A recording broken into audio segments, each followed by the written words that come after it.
What's up guys, it's TonyG23 here, and we're here today for a new series on my channel. We're going to be racing in Formula E this year, and I'm actually quite excited about it because I've really started to like Formula E over the past couple of months. So basically, we've got our own team for this year. We've resurrected the Caterham name in Top Tier Motorsport, and we formed the Caterham Formula E team. I will be driving in the team as car number 24 because I can't choose 23 because that's already taken by Nick Heidfeld. Matthew Brabham will be my teammate for this year in car number 5. So I'm very much looking forward to racing alongside Matthew Brabham. On the screen right now are the rules for this season. So we've got random grid position, we're not going to have any qualifying, standard FIA point system, so that's 25, 18, 15, 10 and so on, with 2 points extra for fastest lap, maximum of 10 lap races because you can't have 2 shorter races, otherwise you can't make up any positions, and if you have 2 long races, the AI on this game aren't any good. We have 1 spare car per race, and as always, keep it as clean as possible.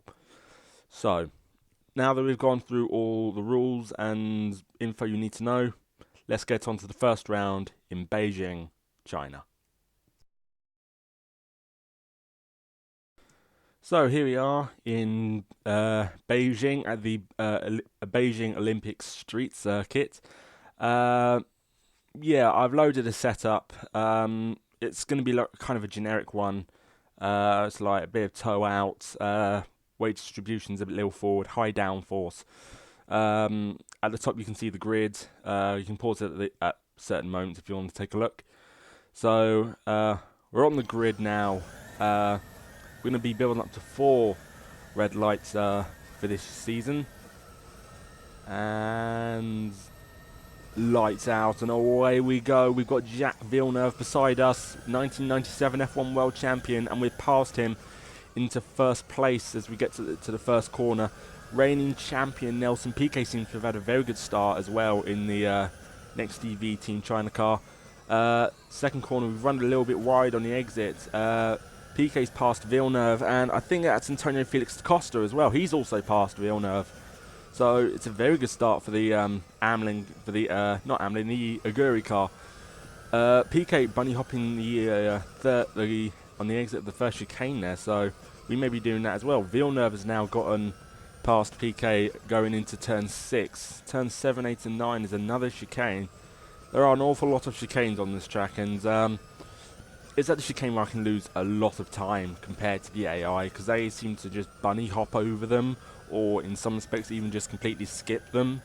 But like I said, I'm trying to keep my racing as clean as possible. So into turn 10, I think this is.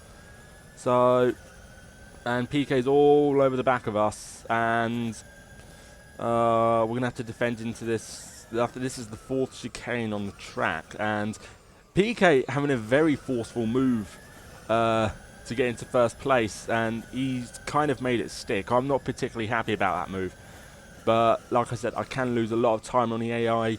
Hitting PK's rear fender, Da Costa in the Ameling car, he's through as well, so we're down to 3rd place in the Beijing E-Prix. So we were going to try and have a look at Da Costa, but he placed his car very well on the entrance to the corner and blocked off the outside and the inside. It's a very narrow corner, the last corner, but we're going to try and go down his inside into the first corner. We've squeezed him into the wall. He had to yield there, otherwise he would have lost his front wing. So we're back up into 2nd place, and Nelson Piquet is still in 1st. So he wants to be he wants to be the champion again at the end of this season.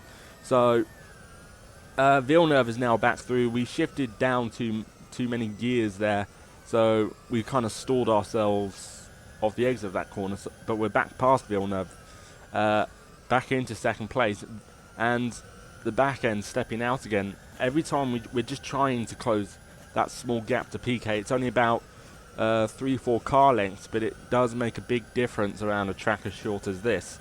So we're just trying to size up PK. We're not going to try and make a wild and rash move. Villeneuve is getting very racy behind us. We just saw his front nose, but we had a much better drive off that corner than PK.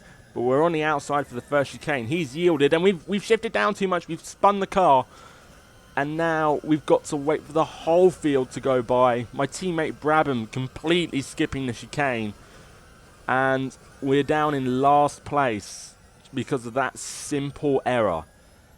And I'm just thinking, God, no. That's actually not what we wanted. I mean, we were second, and and now we're last, basically. We are now last place in the Beijing E-Prix. And I'm just thinking, crap. Honestly, utter crap.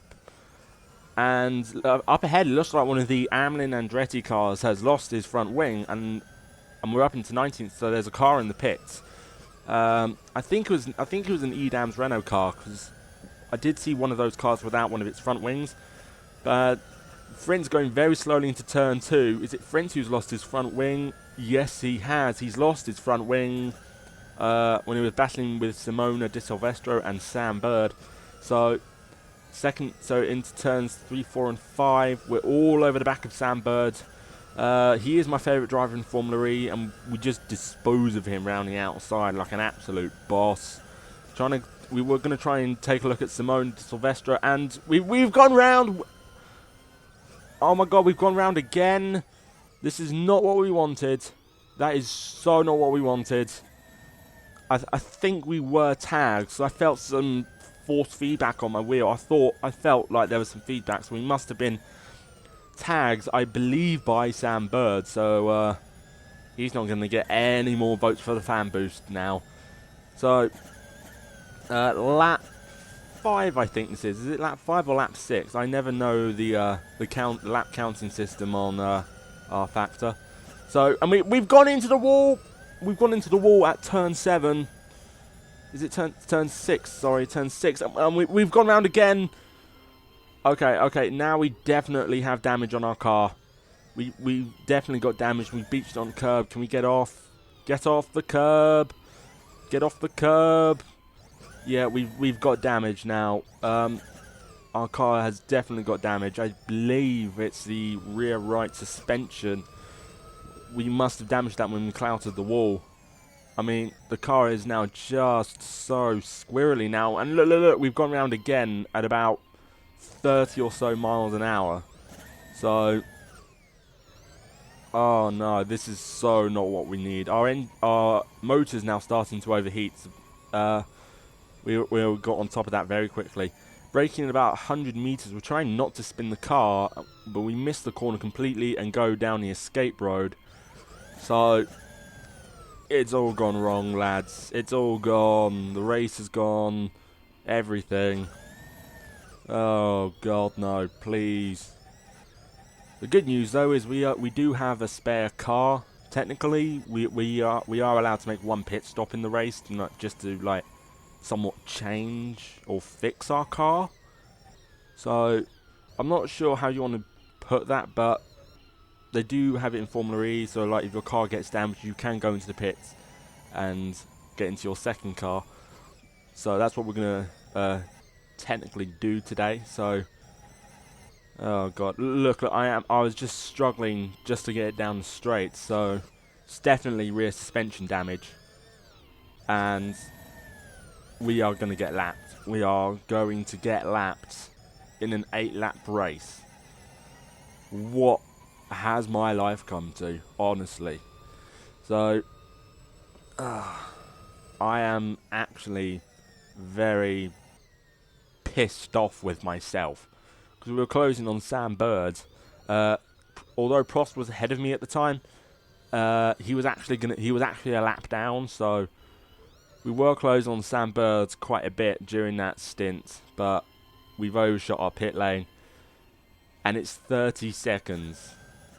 This is going to be the longest 30 seconds of my life. Prost is in last. Vern is in first. We're 19th. Because one of the Amlin cars has just come by. I think that's Robin Frintz who's just come by us. And it's all going off in the first corner. We're now being lapped. We've now been lapped. And we are now last in the Beijing E-Prix. Again. And we're off now. Didn't actually take that long to get my car going again.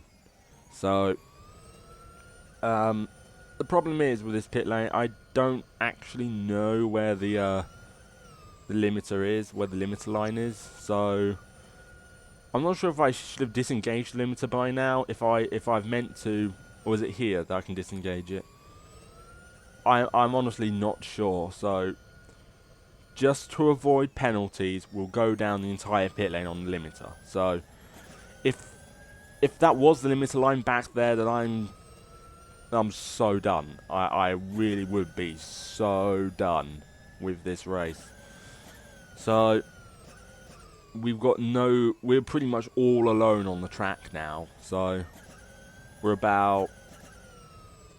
probably about 40 or 50 seconds behind Prost. And literally I am just kicking myself because I went into turn 6 too quickly. I was trying to make up as much time as possible and it just sort of backfired. So bunny hopping over the curb and we've gone round again on cold tyres. We've gone around on cold tyres, cold brakes and flick spinning the car round. Oh my good God. This race, the latter stage of this race have been an absolute disaster for us. Still, oh Christ. Judging by the amount of cars that now aren't on the thingy odometer on the bottom, this is going to be my last lap of the race, so yeah, so I may as well just get this race over now, then I'd have to go around for 2 more smagging laps. So I am actually, I'm just trying to in my head I'm just trying to think that must have been someone else's fault, and it just keeps going around in my head. It's just me. I'm really just pissed off with myself. But there we go, across the line for, unfortunately, last place in the Beijing E-Prix. And I'm really kind of kicking myself.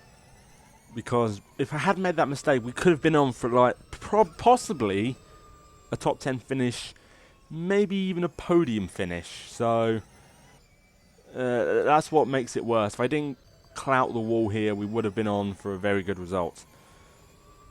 It just occurred to me, we do have best lap of the race, a 140.829, so it's not all bad. We do get 2 points, so it should also just occur to me, we've actually scored better than the 10th place person, and we finished last, so you know what, I can call that a decent day at the office. We've now got a yellow flag. Why have we now got a yellow flag?